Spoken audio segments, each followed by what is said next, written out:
ಅಸ್ಸಲಾಮು ಅಲೈಕುಂ ವರಹಮತುಲ್ಲಾಹಿ ವಬರಕಾತು. ವೀಕ್ಷಕರೇ, ಕುರ್ಆನ್ ಕ್ಲಾಸ್ ಪಾಠ ಸಂಖ್ಯೆ 3 ಭಾಗ 2ರಲ್ಲಿ ತಮ್ಮೆಲ್ಲರಿಗೂ ಸುಸ್ವಾಗತ.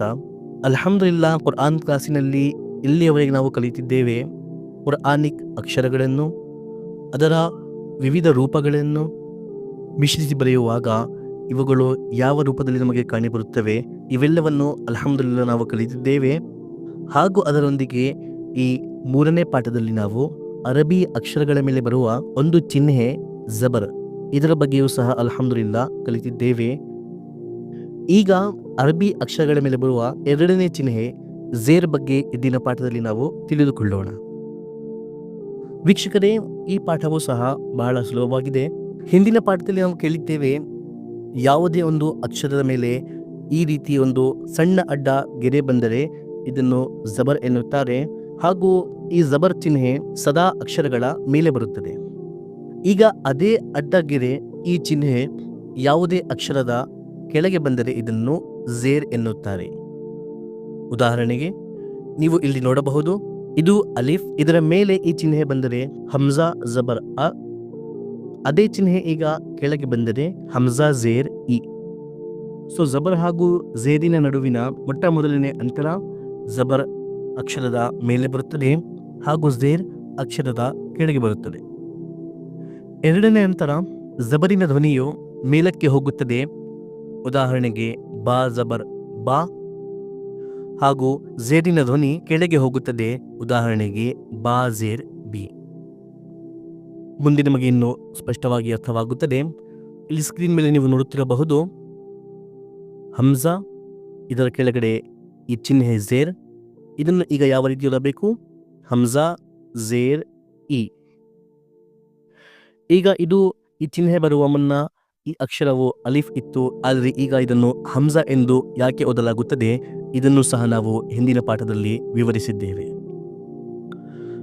ಸೊ ಬಾ ಝೇರ್ ಬಿ, ತಾ ಝೇರ್ ತಿ, ಸಾ ಝೇರ್ ಸಿ, ಜೀಮ್ ಝೇರ್ ಜಿ, ಹಾ ಝೇರ್ ಹಿ, ಖಾ ಝೇರ್ ಖಿ, दाल ज़ेर दी, ज़ाल ज़ेर ज़ी, रा ज़ेर री, ज़ा ज़ेर ज़ी, सीन ज़ेर सी, शीन ज़ेर शी, साद ज़ेर सी, ज़ाद ज़ेर ज़ी, ता ज़ेर ती, ज़ा ज़ेर ज़ी, आइन ज़ेर ई, गैन ज़ेर गी, फा ज़ेर फी, काफ ज़ेर की, काफ ज़ेर की, लाम ज़ेर ली, मीम ज़ेर मी, नून ज़ेर नी, वाव ज़ेर वी, हा ज़ेर ही, हम्ज़ा ज़ेर ई, या ज़ेर ई. ಇದು ವಿವಿಧ ಅಕ್ಷರಗಳ ಅಭ್ಯಾಸವಾಗಿತ್ತು. ಈಗ ಇದನ್ನು ಕೂಡಿಸಿ ಓದುವಾಗ, ಮಿಶ್ರಿಸಿ ಓದುವಾಗ ಯಾವ ರೀತಿ ಓದಬೇಕು ಬನ್ನಿ ಇದರ ಅಭ್ಯಾಸ ಮಾಡೋಣ. ಇಲ್ಲಿ ನೀವು ನೋಡಬಹುದು, ಹಮ್ಜಾ, ಇದರ ಕೆಳಗಡೆ ಝೇರ್, ಹಮ್ಜಾ ಝೇರ್ ಇ. ಬಾ, ಇದರ ಕೆಳಗಡೆ ಝೇರ್, ಬಾ ಝೇರ್ ಬಿ. ಈಗ ಇವೆರಡನ್ನು ಸೇರಿಸಿದರೆ ಏನಾಗುತ್ತದೆ? ಹಮ್ಜಾ ಝೇರ್ ಇ, ಬಾ ಝೇರ್ ಬಿ, ಇ ಬಿ, ಇ ಬಿ. ಲಾಮ್ ಝೇರ್ ಲಿ, ಏನಾಯಿತು? ಇ ಬಿ ಲಿ, ಇ ಬಿ ಲಿ. ಅದೇ ರೀತಿ ಇವಾಗ ಜಬರ್ ಹಾಗೂ ಝೇರ್ ಈ 2 ಚಿಹ್ನೆಗಳನ್ನು ಒಂದೇ ಪದದಲ್ಲಿ ಕೂಡಿಸಿ ಓದುವ ಅಭ್ಯಾಸ ಮಾಡೋಣ.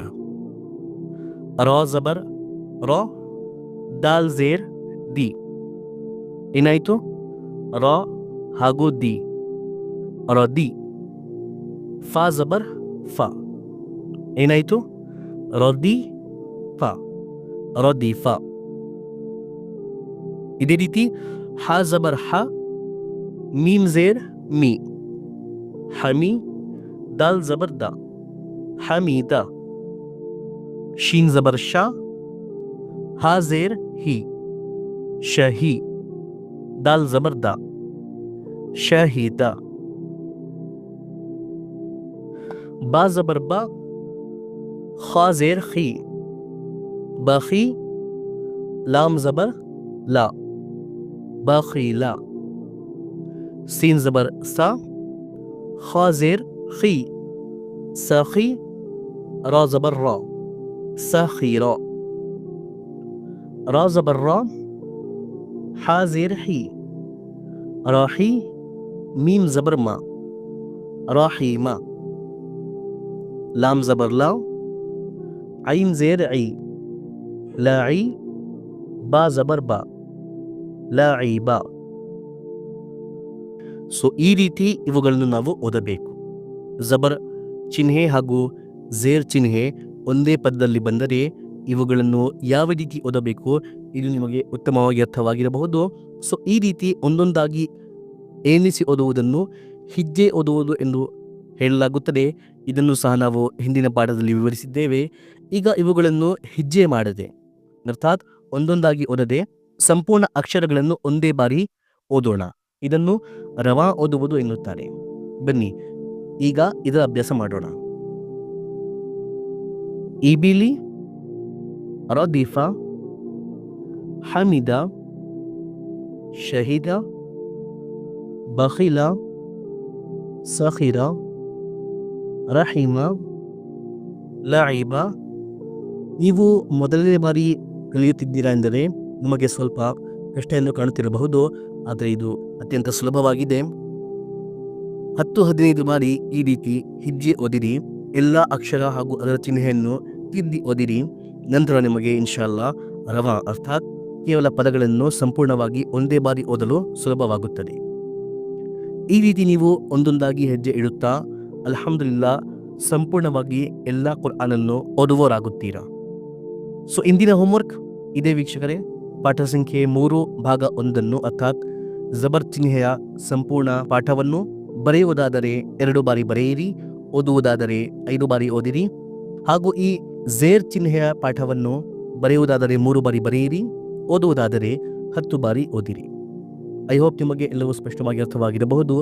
ಇನ್ನು ಮುಂದೆ ಮಾತನಾಡೋಣ ಇನ್ನೊಂದು ವಿಡಿಯೋದಲ್ಲಿ. ಅಲ್ಲಿಯವರೆಗೆ ಫಕತ್ ವಸ್ಸಲಾಂ.